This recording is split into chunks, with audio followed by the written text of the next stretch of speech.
We begin the hour with the battle against Al-Shabaab. The Kenya Defence Forces and the Somali Army claim they have killed at least 23 members of the militant group near their joint border. Local media is reporting that the Kenyan and Somali forces targeted a militant base. The battle lasted for several hours. 3 vehicles belonging to the militants have also reportedly been destroyed. It is believed Al-Shabaab was planning to use the base to launch attacks against the joint forces operating in the region. Let's get you an update on that story. I'm joined on the line from Mogadishu by CGTN's Abdulaziz Bello. Abdulaziz, what more do we know about the joint military action against Al-Shabaab near the Kenyan border?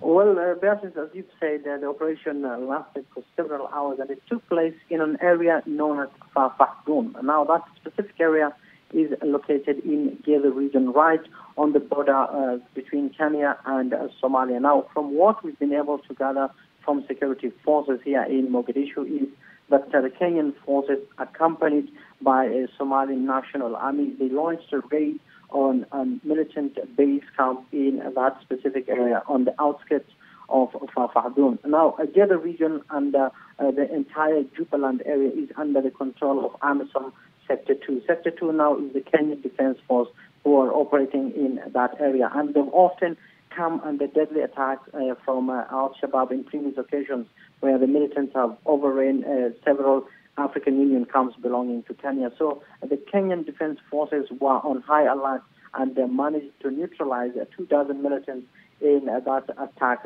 Beatrice, in the early hours of yesterday. It's an offensive that actually lasted for several hours, and it's one that is being seen here as a big success for the African Union forces. Abdulaziz, this is one of the biggest victories for the Kenya Defence Forces and the Somali forces against Al-Shabaab in months. Is this an encouraging sign?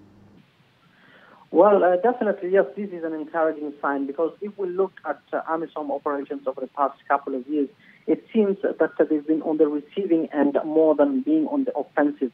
So the government forces here in Somalia are slowly, gradually being integrated so that they can be able to replace AMISOM. But for now, AMISOM is seen as being a formidable force and launching deadly attacks and taking the fight right to the militant doorstep. So definitely this is an encouraging sign.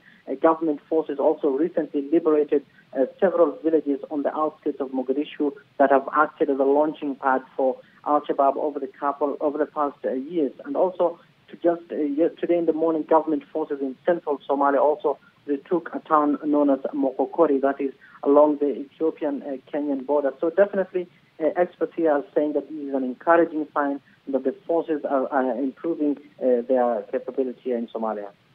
All right, Abdulaziz Bello for us there on the line from Mogadishu.